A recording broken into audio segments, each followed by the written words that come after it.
안녕하세요. 같은 회사 다니고 있는 남편과 2년간의 연애 끝에 결혼했고 꾸역꾸역 혼인기간 4년을 버텨오다가 결국 올해 이혼을 하게 된 34살 여자입니다.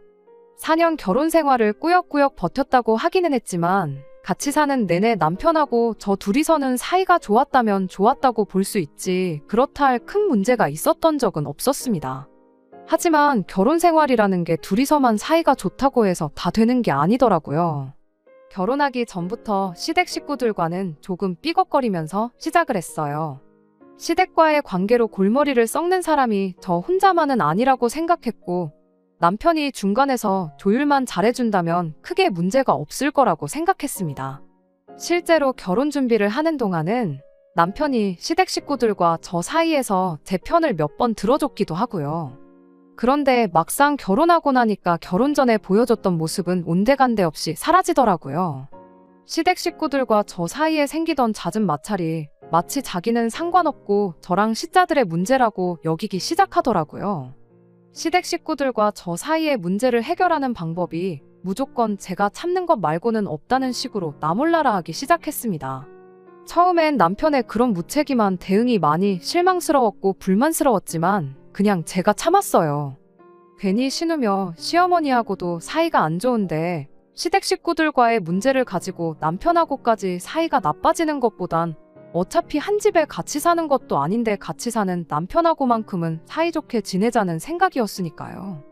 버티다 보면 언젠가 상황이 나아지겠거니 생각하고 그렇게 결혼 생활 1년을 참아왔는데 뭐 바뀌기는커녕 오히려 날이 갈수록 제가 어디까지 참는지 테스트하는 것도 아니고 더 심해지기만 하더라고요. 그래서 그때부터는 제가 참는 대신에 그냥 시댁 식구들을 일방적으로 무시하기 시작했어요. 그동안 시자들이 저한테 무슨 소리 할 때마다 알겠다고 말하는 게 아니라 뭐라고 떠들든 한 귀로 듣고 한 귀로 흘려내버리기 시작했지요. 참는 거랑 무시하는 것 두 가지가 무슨 차이가 있냐고 하실 분들도 계시겠지만 거기에는 큰 차이가 있어요. 굳이 예를 들자면 뭐 생선구이 같은 거 먹을 때 살코기 먹기 편한 부분은 남편한테 양보하고 너는 장갓이 많은 부분을 먹으라고 했다 치면 참는 건 장갓이 많은 부분을 먹는 거고 무시하는 건 장갓이 많은 부분이건 살코기건 제가 먹고 싶은 거 먹는 거죠. 예를 든 게 조금 허접하긴 한데 결과적으로 제가 참으면 시자들이 기고만장해지고 제가 무시를 하면 시자들이 더 열받아 한다는 큰 차이가 있다고 볼 수 있겠네요. 그렇게 제 마음가짐을 바꾸고 난 뒤에는 시자들한테 받는 스트레스가 많이 줄기는 했습니다. 다만 시댁 식구들과의 관계는 점점 더 멀어져 갔어요. 하지만 상관없었습니다. 남편이라는 작자는 중간 역할 같은 건 할 생각이 눈꼽만치도 없어 보였고 1년을 참았는데 안 바뀌는 시자들이 앞으로 2년, 3년, 100년을 더 참는다고 한들 바뀌지 않을 거라는 확신이 있었거든요. 어차피 시자들 때문에 스트레스 받을 바에야 제 마음이라도 편한 게 낫다 싶었어요. 남편은 제가 시댁 식구들과 관계가 멀어지는 걸 안타까워하긴 했지만 나서서 해결해줄 생각도 없었으니 초반에 좀 사이좋게 지냈으면 좋겠다고 말 몇 마디 하다가 그냥 말더라고요. 덕분에 시댁 식구들과의 관계는 걷잡을 수 없을 만큼 멀어져 갔지만 남편하고는 나름 사이좋게 지낼 수 있었습니다. 그래도 이런 상황에서 남편이 언젠가는 저를 위해 나서준다든지 말 한마디 해줄 거라는 기대를 내심 갖고 있었습니다. 하지만 정작 중요한 순간에 남편이라는 작자는 제가 아니라 시댁 식구들의 손을 들어줬어요. 뭐 이해가 아예 안 되는 건 아닙니다. 여지껏 남편 인생에 있어서 저랑 가정을 이루고 살았던 4년, 연애했던 기간까지 합쳐도 고작 6년밖에 안 되는데 그 5배를 더 길게 가족으로 살아온 시자들이 더 가족 같고 중요했겠지요. 그런데 그러면 굳이 저런 인간을 내 남편이라고 평생을 믿고 같이 살 이유가 있나 싶었습니다. 그냥 나 말고 소중한 네 가족들이나 평생 챙기라고 한마디 해주고 그렇게 이혼을 하게 되었지요. 제가 어릴 적에 저희 어머니께서 췌장암으로 일찍 돌아가셨어요. 그 후로는 아버지와 둘이서 함께 살았습니다. 저희 할머니 할아버지께서 남자 혼자 어떻게 회사 일하면서 애까지 키우냐며 입양처를 알아봐 주시겠다고까지 했다고 해요. 하지만 저희 아버지는 혼자이므로 힘들게 살지언정 내 새끼를 버릴 생각 없다시며 끝까지 저를 책임져 주셨어요. 시간이 어느 정도 지난 후 할머니 할아버지께서도 저한테 정말 못할 짓을 할 뻔했다며 아버지한테 미안하다 사과를 해오셨고 그 이후로 물심양면적으로 저희를 도와주셨어요. 두 분 돌아가실 때에도 아버지 앞으로 조금이나마 유산을 더 남겨주셨기도 하고요. 아무튼 덕분에 저는 어머니 없는 빈자리가 아쉬웠을지언정 다른 사람 부럽지 않게 모자람 없이 잘할 수 있었습니다. 남편은 시작할 때 말씀드렸다시피 직장 동료로 처음 만나게 되었어요. 나이가 저보다 3살이 많았지만 입사는 같은 해에 했던 입사 동기였습니다. 연수 때부터 시작해 같은 부서에서 일을 하게 되면서 몇 년을 함께 동고동락했고 그렇게 제가 28살이 되던 해에 서로의 마음을 확인하고 연애를 시작하게 되었어요. 저희 회사가 사내 연애를 그렇게 환영하는 분위기는 아니었다 보니 제가 부서 이동을 하게 되었고요. 아무튼 그렇게 2년간의 연애 끝에 저희는 결혼을 하게 되었습니다. 남편과는 연애하면서 아무 문제 없었지만 결혼 준비 시작하자마자 일주일이 지나고부터 시댁과 마찰이 생기게 되었어요. 처음 시댁에 결혼 허락을 받으러 찾아갔을 때만 해도 저는 시댁 사람들이 참 좋은 사람들이구나 생각할 만큼 아무런 문제가 없었습니다. 제 조건이야 뭐 당신 아들하고 똑같은 회사 다니고 있는데 어디 부족하고 모자라다고 할 것도 없었죠. 그때 당시만 해도 시어머니도 시아버지도 저를 꽤나 마음에 들어 하시던 눈치였었습니다. 이런저런 이야기를 나누던 중에 가족관계에 대한 이야기가 나왔어요. 그때 저희 어머니가 저 어렸을 적에 췌장암으로 일찍 돌아가신 이야기를 했고요. 그때는 시부모님 두 분 다 어머니가 일찍 돌아가셨다니 어린 마음에 정말 힘들었었겠다며 저를 위로해주는 분위기였습니다. 그것만 봐도 시부모님 되실 분들이 인품이 훌륭하신 분들이라고 생각했고 남편이 좋은 사람이니 역시나 그 부모인 사람들도 당연히 좋은 사람들이구나 그렇게 생각을 했어요. 그런데 고작 일주일 만에 상황이 완전히 달라지게 되었습니다. 갑작스럽게 시어머니가 저희를 좀 봐야겠으니 퇴근하면 다른 데 갈 생각 말고 시댁으로 곧바로 오라는 연락을 해왔었어요. 왜? 목소리만 들어도 그 사람 기분이 어떤지 알 수 있잖아요. 무슨 상황인지는 전혀 짐작이 가지 않았지만 시어머니 말투가 다급하고 잔뜩 열이 받아 있는 느낌이었다 보니 퇴근하자마자 남편과 부랴부랴 시댁으로 향했습니다. 시댁에 도착했는데 시어머니가 거실 소파에 양팔을 꼬고 앉아서는 저를 무슨 대역죄인이라도 되는 것 마냥 도끼눈을 하고 째려보고 있었습니다. 지난 일주일 동안 제가 무슨 큰 실수라도 했나? 아무리 생각을 해봐도 시댁과 연관지어서 제가 잘못된 행동을 한 게 하나도 없었어요. 그런데 얼마 안 있어서 이 모든 게 신우 때문에 나게 되었다는 걸 알게 되었습니다. 남편 아래로 저보다도 1살 어린 싸가지였고 허세만 가득한 신우가 한 명 있어요. 그런 성격적인 거 둘째치고 그래도 신우가 외모 하나만큼은 정말 이쁘장하게 생겼거든요. 그 잘난 외모로 그때 당시 의사 남자친구를 만나고 있었고요. 제가 시댁에 처음 인사를 드리러 간 날 이후에 신우가 그 의사 남자친구를 만나서 저에 대한 이야기를 했었나 봐요. 그러면서 자연스럽게 저희 어머니가 췌장암으로 돌아가셨다는 이야기까지 나왔나 본데 그 의사 남자친구가 신우에게 말해주길 췌장암은 가족력이 있다는 이야기를 해줬는가 봐요. 뭐 결혼을 반대하라고 아기를 가지고 했던 말은 아니고 그냥 알고나 있으라고 말해준 것 같긴 한데 시댁에서는 이걸 엄청 심각한 상황처럼 받아들였던 것 같아요. 어떻게 그런 사실을 당신들한테 숨길 수가 있냐면서 저를 나무라기 시작했으니까요. 솔직히 저는 시어머니가 저를 무슨 예비 암 환자처럼 대우를 하는 게 도무지 이해가 가지 않았습니다.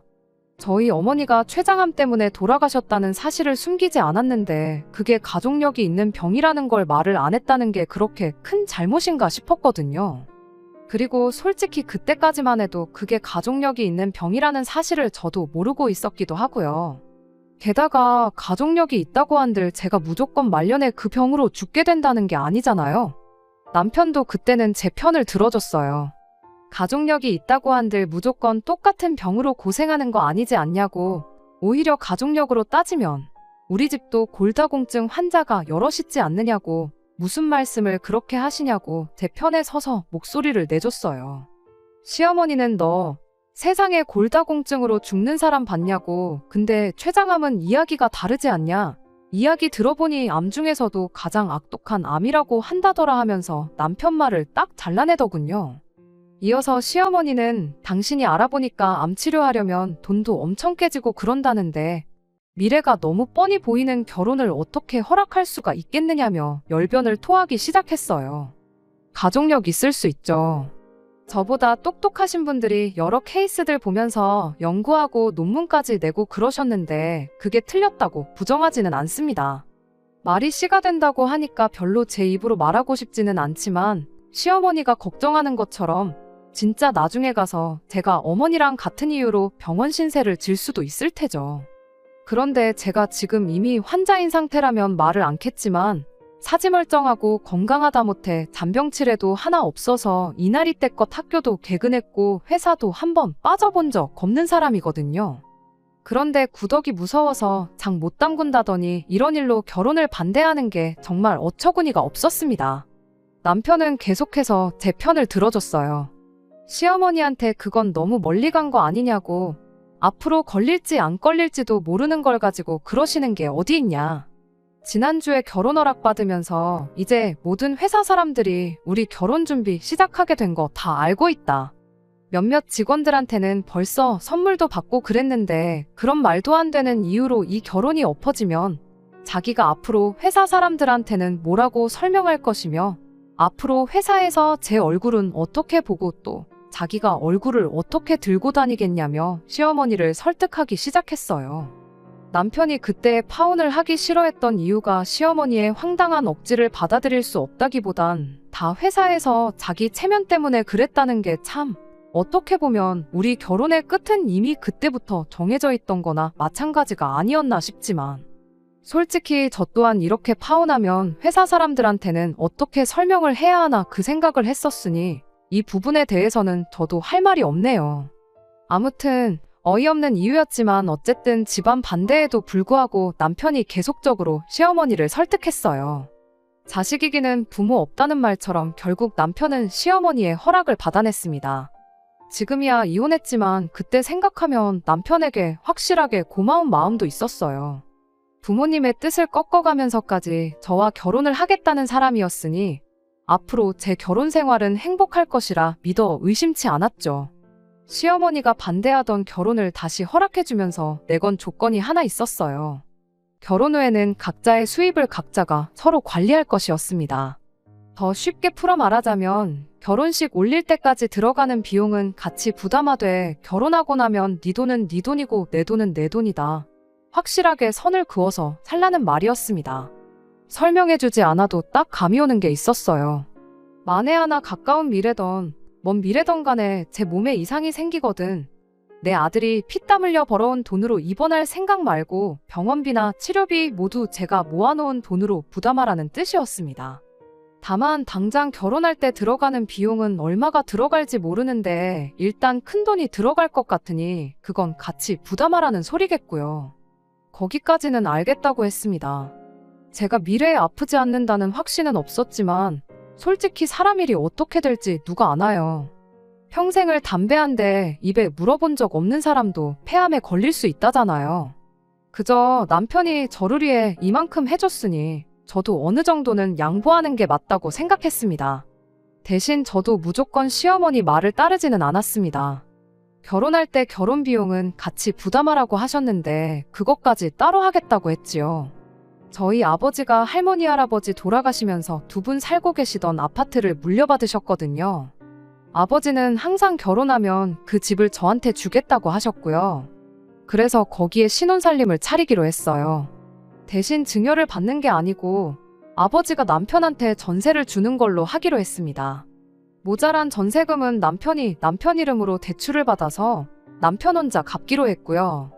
나중에 시어머니가 제게 어떻게 하는지 봐서 그 후에 아버지한테 집을 받게 되면 남편 돈은 남편에게 돌려주고 명의를 공동명의로 할 생각이었어요. 남편도 어쨌든 집을 그렇게 마련하게 된다면 돈을 엄청 아낄 수 있다는 걸 알았기에 아무 불만 없이 그렇게 하겠다고 했고요. 조금 복잡하긴 했지만 이렇게 이혼하고 난 지금 와서 생각해보면 그때 그렇게 하길 정말 잘한 거라는 생각밖에 들지 않네요. 아무튼 저희는 그렇게 결혼을 하게 되었습니다. 이왕 결혼했는데 시어머니가 저한테 조금 마음을 열어주면 좋겠다 싶었지만 현실은 그렇지 않았어요. 처음에 말씀드렸던 것처럼 시어머니는 별것도 아닌 일로 꼬투리를 잡으며 저한테 모질게 굴기 시작했습니다. 싸가지 없는 신우까지 가세해서 저를 벌써 환자 취급을 하면서 시어머니한테 힘을 보태줬고요.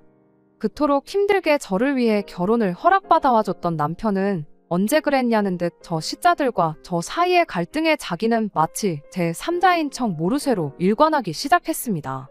남편은 저한테 어차피 저런 사람들인 거 알고 결혼한 거 아니냐고, 자기가 뭐라고 해봐야 씨알이나 먹히겠냐며 차라리 제가 참으면서 사는 게 방법이라고 했어요. 그래도 언젠가는 시댁 식구들과 잘 지내보고 싶은 제 마음이 전해지지 않겠냐. 나까지 나서게 해서 일 크게 만들지 말고 일단은 버텨보라는 식으로 말이죠. 처음 1년은 그렇게 버텨봤습니다. 반대를 무릅쓰고 결혼 허락을 받아온 남편한테 어느 정도 고마운 마음도 가지고 있었고, 남편 말 맞다나 시간이 지나면 나아지겠지 하는 기대도 있었고, 같이 한 집에 사는 것도 아니었고, 시집살이라고는 얼굴 봤을 때 저한테 부리는 유치한 시짜짓 말고는 없었다 보니 그 정도는 참을 수 있겠다 싶었거든요. 얼굴만 마주하면 제 몸 걱정해주는 게 일이었습니다. 좋은 쪽으로 걱정해주는 건 아니었고요. 다 같이 고기라도 먹으러 간다 치면 탄 음식은 발암물질이라면서 못 먹게 한다던가 유치하기 짝이 없는 괴롭힘이었죠. 그렇게 제 몸이 걱정되었다면 애초에 고기를 먹지 말라고 하던가, 간접흡연이 얼마나 해로운데 신우랑 시아버지 담배부터 끊게 하던가, 적어도 저랑 있을 때는 못 피게 하던가 했어야지. 결국 그렇게 버티고 버티다가 1년 지나고부터는 그냥 시자들을 무시하기로 결심했어요. 그것 때문에도 시댁 식구들하고 엄청 싸웠죠. 아픈 거 며느리로 받아줬더니 은혜도 모른다나 어쩐다나. 저도 제가 뭐 지금 아픈 것도 아니고, 그리고 아가씨도 저렇게 담배를 피워대는데 아가씨야말로 예비암환자 아니냐. 의사 집안에 시집 보내려면 담배부터 끊게 만들어야 하는 거 아니냐 대들고 그랬습니다. 그 덕에 시댁 식구들하고는 날이 갈수록 사이가 안 좋아지기 시작했어요.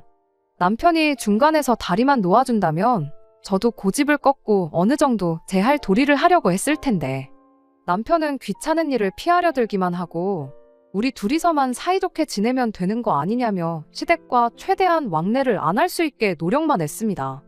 시댁 갈 일 있으면 지 혼자 간다던지 하는 식으로 말이에요. 그렇게 시댁과 거리를 두면서 지내기를 1년 더, 그러니까 결혼하고 3년 차가 되는 해에 충격적인 사실을 알게 되었어요. 돈 관리를 따로 함에 있어서 남편이 어떻게 돈을 쓰던 터치를 하지 않았거든요. 일단 결혼 전에 모아놓은 돈은 저희 신혼집 전세금으로 전부 묶여있는 상황이었고, 대출을 갚아나가고 있었으니 그게 나름대로 남편의 저축이라고 생각했어요. 생활비만 내고 나면 남은 돈은 알아서 남편이 쓰기로 했고요. 그게 달에 120만 원 정도였는데 저랑 결혼한 이래로 그 돈이 전부 시댁으로, 정확히 말하자면 신우의 품위유지비로 들어가고 있었다는 사실을 알게 되었습니다. 어쩐지 안 그래도 딱히 직장도 없이 아르바이트만 하면서 잘 벌어봐야 한 달에 100만 원 정도 벌겠나 싶었던 신우가 벌이에 맞지 않는 사치를 부릴 때부터 무슨 돈으로 저러고 다니나 싶었었거든요. 저는 당연히 남자친구가 의사래니까 신우한테 돈을 좀 쓰는가 보다 싶었어요. 그런데 알고 보니 의사 남자친구가 병원 개업을 하려면 돈이 엄청 많이 필요하다고 버는 족족이 모으고 있는 상황이라 신우한테 돈을 거의 안 쓴다고 하더라고요. 힘들게 공부해서 겨우겨우 의사가 됐는데 그렇게 번 돈을 왜 신우한테 퍼주는가 싶었거든요. 헛똑똑이인 줄 알았는데 역시 배운 사람은 달라도 뭐가 다르긴 하구나 싶었습니다. 아무튼 그 의사 남자친구가 신우한테 돈을 안 쓰는 것과 남편이 신우 품위유지비랍시고 돈을 퍼주고 있는 게 무슨 상관인가 싶으신 분들도 계실 텐데, 거기에는 다 이유가 있었습니다. 당시 신우가 이 의사 남자친구하고 연애만 5년 차였어요. 그리고 그렇게 5년을 만나는 동안 데이트 비용이며 뭐며 전부 신우가 내고 있었던 겁니다. 그 과정에서 시부모님 돈도 어마무시하게 뜯어다가 썼나 보더라고요. 시부모님 돈까지 썼는데 그 와중에 품위유지비랍시고 남편한테 돈을 뜯어갔던 건 말 그대로 품위유지를 하려고였어요. 집에 돈이 없다는 느낌을 받으면 모처럼 의사 남자친구 만들었는데 결혼 생각을 안 할까봐 명품으로 치장을 하고 다녔던 거고요. 남편과 시어머니가 신우한테 그렇게 돈을 퍼줬던 건 신우를 특별히 아껴서가 아니라 의사매제, 의사사위를 보기 위한 두 사람의 선행 투자 같은 것이었어요. 아무튼 어떻게 남편 돈이 신우한테 전부 가고 있었다는 사실을 알게 되었냐면 남편이 난데없이 아버지한테 들어가 있는 자기 돈, 그러니까 전세금으로 묶여있는 돈을 찾아가면 안 되겠냐고 저에게 부탁을 해오면서였습니다. 갑자기 그런 큰 돈을 빼달라는데 당연히 이유를 물어보지 않을 수가 없었어요. 남편은 그제서야 신우와 신우 남자친구의 얽힌 이야기를 해줬고요. 물론 결혼 생활 내내 신우한테 거의 매달 돈을 퍼주고 있던 사실은 빼고 말해줬지요. 신우랑 신우 남자친구 문제가 우리 아버지한테 묶여있는 돈 3억이 무슨 상관이냐고 물었습니다. 참고로 3억은 대출이 포함되어 있는 돈이었고 절반 정도가 오롯이 남편 돈이었어요. 그때 신우랑 의사 남자친구 사이에 얽힌 이야기를 구구절절히 해줬어요. 그리고 지금 필요하다는 돈은 신우 남자친구가 타고 다닐 외제차 한 대 뽑아줄 돈이랍니다. 일전에 지나가듯 개업해서 돈 많이 벌면 나도 저런 차 타고 싶다고 이야기를 했다는데 지금 우리가 그 차를 먼저 사주면 고마워서라도 결혼을 하지 않겠냐고. 집안에 의사가 들어오는데 그 정도는 투자할 수 있는 거 아니냐고 하더라고요. 그러면 전세금은 어떡하냐고 했더니 장인어른도 솔직히 한 가족인데 사위한테까지 전세금을 받냐며 그냥 이쯤에서 집은 증여를 받으랍니다. 공동명의 안 해도 되니까 일단 신우 급한 것부터 해주자는 거예요. 우리 아버지가 그 전세금 받아가지고 무슨 부귀영화를 누리려고 그러시는 줄 아느냐고, 다 우리 돌려줄 돈이라 생각하고 건들지도 않고 계시는 거 모르냐 따졌더니 그럼 쓰지도 않을 돈을 왜 묶어두시냐고, 다 너와 나 우리 가족 전부의 미래를 위해 그러는 거니 협조 좀 해달라고 말을 하는 겁니다. 그리고 그때 안 좋은 촉이 들어서 당신 계좌 좀 확인해보자고 했어요. 신우가 그동안 남편한테 받아 처먹던 게 있으니 당연하게 이번에도 남편한테 부탁한 거라는 확신이 있었거든요. 아니나 다를까 역시나 남편은 그동안 신우한테 거의 전 재산을 퍼주고 있었죠. 진땀 빼던 남편이 또 미래를 위한 투자니 어쩌니 하면서 신우가 결혼만 하면 곱절로 돌려받을 돈이라고 발뺌을 했었어요. 피가 거꾸로 솟는다는 게 무슨 기분인지 그때 처음 알았습니다. 하지만 이미 신우가 명품으로 치장하는데 다 써버린 돈 돌려받을 리도 만무하고 앞으로라도 신우한테 돈을 못 주게 하는 게 더 중요하겠다 싶었어요. 어차피 따로 관리하기로 했던 돈이었고 저금 하나 없는 게 아쉽긴 했어도 자기 용돈을 쓰고 싶은데 쓴 거라고 생각하고 넘어가기로 했죠. 그래도 이혼당하기는 싫었었는지 고분고분이 앞으로 신우한테 돈을 주는 일은 없을 거라고 약속을 받아냈습니다. 그러면서 자연스럽게 경제권까지 제가 가져오게 되었어요. 시댁에서는 난리가 났죠. 당장 외제차만 뽑으면 결혼을 할 수 있을 거라고 생각했는지 저보고 신우 잘 되는 꼴이 얼마나 보기 싫어서 협조를 안 하는 거냐며 고래고래 소리를 지르더라고요. 여태까지 남편 돈 뜯어간 거면 충분히 협조할 만큼 했다 싶고 설령 아가씨가 그 의사 선생님하고 잘 된다고 해도 나는 거기에서 떡고물 하나 얻어갈 생각 없으니까 그리 알라고 했습니다. 이러나 저러나 남편 돈은 제가 쥐고 있었으니 시댁에서는 열불이 터지겠지만 아들을 이혼시키기 전까지는 어쩔 수 없는 걸 알고 금세 포기를 했어요. 돈 없으면 어련히 안 하겠거니 했는데 기어코 시댁집을 담보로 대출을 받아서 그 차를 뽑아내더라고요. 의사 남자친구가 타고 다닐 차긴 했지만 일단 명의는 신우 명의로 해놨다고 하고요. 대출받은 돈을 깔고 차도 할부로 질러서 달달이 얼마씩 내야 했다나 뭐라나. 아무튼 신우가 헛돈 쓰는 데는 저는 더 이상 관여를 안 하기로 했다 보니 정확히 얼마를 했는지는 모릅니다. 원래도 시댁과 왕래가 따로 없긴 했지만 그 이후에는 남편도 무슨 가족의 배신자 취급을 받으면서 시댁 식구들하고 멀어졌지요. 어차피 안 좋은 사이인데 더 나빠져봐야 뭐가 다르겠냐 싶었는데 그로부터 반년이 채 지나지 않아서 시댁과는 연을 끊게 될 정도로 사이가 나빠지게 되었습니다. 시어머니가 신우를 대동해서 몸소 저희 집까지 찾아왔어요. 들어오자마자 다짜고짜 제 머리채부터 잡으려고 하더라고요. 무슨 일 때문에 저러나 싶었는데 신우의 의사 남자친구가 결혼할 사람이 생겼다고 신우한테 그만 만나자고 이별 통보를 해왔다는 겁니다. 그러면 5년 동안 신우를 가지고 논 그 의사 머리채를 잡아야지 여긴 왜 와서 그러냐고 따졌죠. 결국엔 차까지 뽑아줬는데도 결혼 못한 건데 왜 나한테 와서 따지냐고 했죠.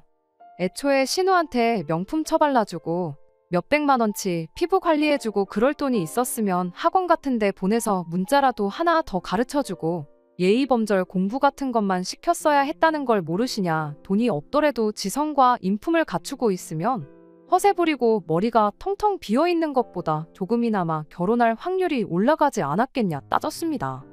온갖 비싼 명품과 금은 보화로 몸을 칭칭 감아놓아봐야 그 싸구려 인성이 감춰지는 거 아니라고 한마디 해줬더니 아주 시어머니랑 신우가 고래고래 소리를 지르면서 둘이서 달려들더라고요. 남편이 두 사람을 저에게서 떼어놓는 것만도 엄청 애를 먹었습니다. 하루아침에 갑자기 결혼할 사람이 생겼다고 이별 통보를 했다는 건 애초에 신우를 결혼 상대로 생각한 적이 한 번도 없었다는 소리라고. 얼굴 반반하지 가만히 있어도 데이트 비용이며 뭐며 돈까지 다 내주는데 만날 만큼 만나다가 헤어진 거라고. 보나마나 뭐 개원해준다는 집구석이라도 나타난 거 아니겠냐. 그래서 신우랑 볼장 다 봤으니까 그쪽으로 갈아탄 거 아니냐고 한마디 했습니다.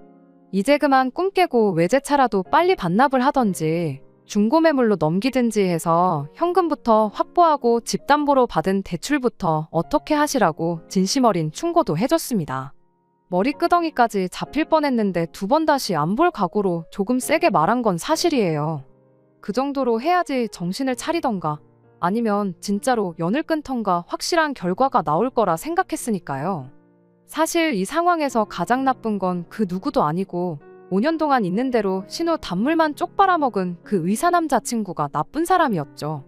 사실상 제 결혼 생활이 꼬이기 시작한 것도 그 사람이 지나가면서 던진 가족력 이야기 때문이나 마찬가지기도 했으니까요. 원망할 사람은 따로 있는데 그 사람은 제껴두고 가족들끼리 이러고 있는 상황이 저도 좋지만은 않았습니다.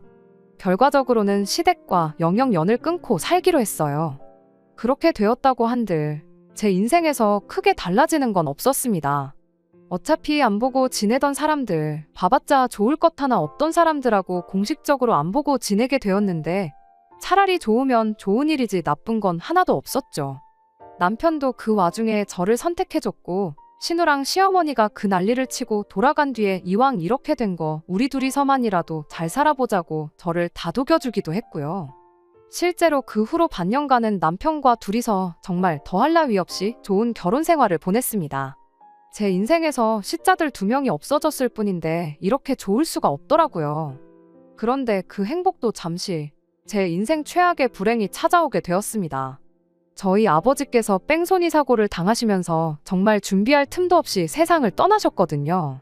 저희 결혼 생활도 경제적으로나 정서적으로나 안정기에 접어들고 있었고 이제 손주도 보여드리고 그동안 저를 키워주신 은혜를 갚을 계획이었는데 그럴 틈도 없이 허망하게 세상을 떠나셨어요. 넋이 나간 상태로 장례식장에서 펑펑 울고 있는데 시부모님이랑 신우가 찾아왔어요. 남편 연락받고 허겁지겁 왔다더라고요. 일부러 와줘서 고마운 마음도 없었고 여기가 어디라고 왔냐고 따져물을 기운도 없었습니다. 장례식 끝나고 나서 남편이 시댁 식구들을 부른 이유가 아무리 사이가 안 좋아도 연락은 당연히 해야 하는 게 맞는 것 같고 혹시나 이게 기회가 돼서 가족들과 관계를 회복하는 계기가 되지 않겠냐는 소리를 하더군요. 아버지가 돌아가셨다고 다시 시댁과 좋게 지낼 이유도 없고 그럴 계획도 없었습니다. 다만 정말로 그걸 가지고 남편한테 뭐라고 할 만큼도 힘이 나질 않아서 그냥 넘어갔어요. 남편은 이런 제 반응을 가지고 제가 수긍을 했다고 혼자서 착각을 했었나 봐요. 그렇게 아버지 좋은 곳에 보내드리고 2주가 지나서였나 남편이 자기랑 같이 어디 좀 가자는 이야기를 하더라고요. 어딘지 말을 안 해주는데 그동안 제가 아버지 일로 기운이 빠져 있었으니 어떻게든 제 기분 좀 좋게 만들어주려고 계획이라도 세워놓은 줄 알았죠. 도착한 곳은 제법 분위기가 괜찮은 레스토랑이었어요. 이 사람도 이 사람 나름대로 노력하는구나 싶어서 저도 애써 밝은 표정 지으면서 신경 써줘서 고맙다 말하고 안으로 들어갔습니다. 그런데 레스토랑 안에 이미 신우와 시부모님이 와서 자리에 앉아 있었습니다. 시어머니 얼굴을 보자마자 기분이 나빠져서 저는 그 길로 밖으로 빠져나왔어요. 어딜 가냐고 저를 붙잡는 남편을 밀치고 뛰쳐나와 그 길로 택시를 타고 집으로 돌아왔습니다. 그런데 기어이 그 인간이 시부모님하고 신우를 집까지 끌고 오더라고요. 잠깐 이야기 정도는 들어볼 수 있지 않냐면서 시어머니한테 기회를 좀 달라고 하는데 이야기 안 들으면 아예 자리 깔고 들어놓을 것 같아서 무슨 소리 하는지만 들어보기로 했습니다. 저희 아버지 일은 유감이다 하면서 마음에도 없는 소리를 하는 걸 보니 분명히 꿍꿍이 속이 따로 있겠구나 싶었는데 아니나 다를까 이제 너한테 남은 가족이라곤 우리들밖에 없지 않니 하면서 말도 안 되는 요구를 해오기 시작했습니다. 연락 없이 지내던 사람이 갑자기 찾아와서 잘하면 솔직히 돈 이야기 말고는 할 게 없잖아요. 역시나였어요. 신우가 의사 남자친구 태워줄 차 뽑아준다고 집을 담보로 받은 대출 3억을 저보고 좀 갚아달라네요. 그리고 이왕 갚아주는 김에 신우 앞으로 1,000만 원 정도만 더 융통해줄 수 없냐고 물어왔고요. 그러면서 자초지종을 말해주는데 참 어이가 없더군요. 그때 당시 차 뽑는다고 대출 3억을 받은 걸로 알고 있는데 차를 빨리 정리하고 원금부터 줄이라고 조언까지 해줬는데 어찌하여 아직도 3억 빚이 남아있는가 싶었는데 신우가 아주 큰 사고를 쳤더라고요. 아무리 같이 차를 타고 다니려고 했던 남자친구랑 헤어졌다고 한들 신우 허세에 자기 인생에 언제 또 이렇게 비싼 차를 끌어보겠나 싶었답니다. 그래서 그 비싼 보험료랑 유지비 내면서 차를 끌고 다녔던 거예요. 1년 뒤에 중고매물로 내놓나 지금 내놓나 그렇게 큰 차이 안 난다면서요. 거기까지만 했으면 당장 차를 정리하면 되는 거였는데 문제는 그 이후였어요.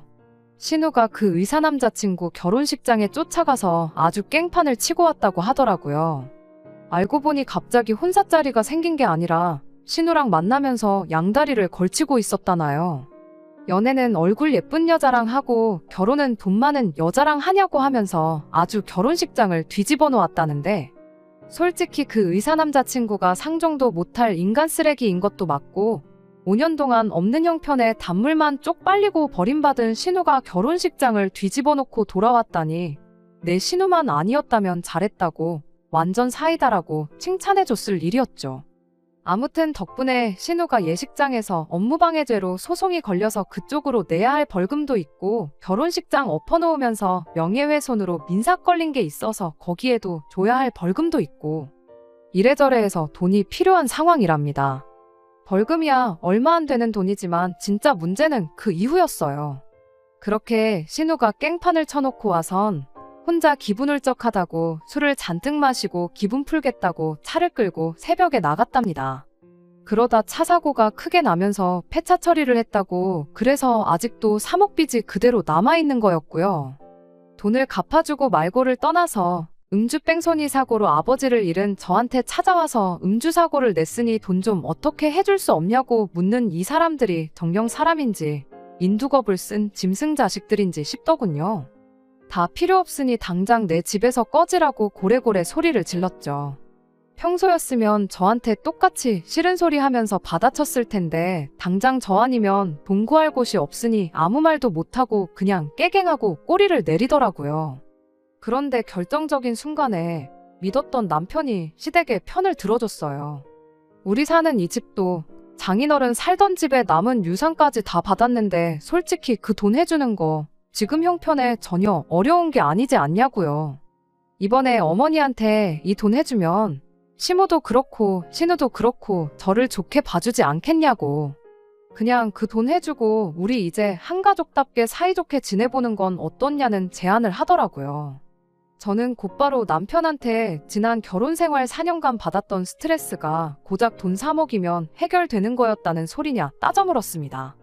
그럴 거였으면 진작에 3억을 해오라 그러지 그랬냐고. 여태껏 네 가족들이 나한테 거품 물고 달려들 때는 나보고 참아달라고 모르는 척하던 인간이 네 가족들이 저러니 화해하고 잘 지내보자고 중간 역할을 해주는 거냐 따졌습니다. 이미 아버지 돌아가신 일로 정신적으로 지쳐있는데 남편까지 저러니 이젠 이 꼴 저 꼴 보기 싫어졌어요. 그래서 그냥 이혼하자고 했습니다. 마침 아버지한테 전세금이라고 묶인 게 3억이지 않냐. 그 돈 그대로 돌려줄 테니 그걸로 니네 엄마 빚도 갚아주고 네 동생 합의금도 내주고 알아서 하라고 했죠. 그랬더니 신우가 옆에서 TV에서 본 건지 어디서 주워들은 건 있어가지고 지 오빠한테 이혼하라고. 이혼하면 우리가 더 이득이라고 아주 불난 곳에 기름을 붓더라고요. 뭐가 이득이라고 생각했나 했더니 이혼해서 재산 분할을 하라는 겁니다. 집이 두 채에 여태 모아놓은 돈까지 생각하면 지들이 훨씬 이득이라는 거죠. 어이가 없어서 정말. 뭘 똑바로 알고나 말하라고.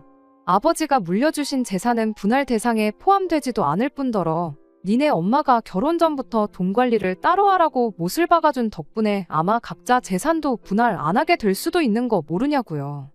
아니, 혹시 모른다고. 결혼하고 나서 모은 돈은 각자가 관리했지만 그 돈을 아가씨 외제차 뽑아주는데 홀랑 날려먹을 뻔한 걸 내가 막아주지 않았냐.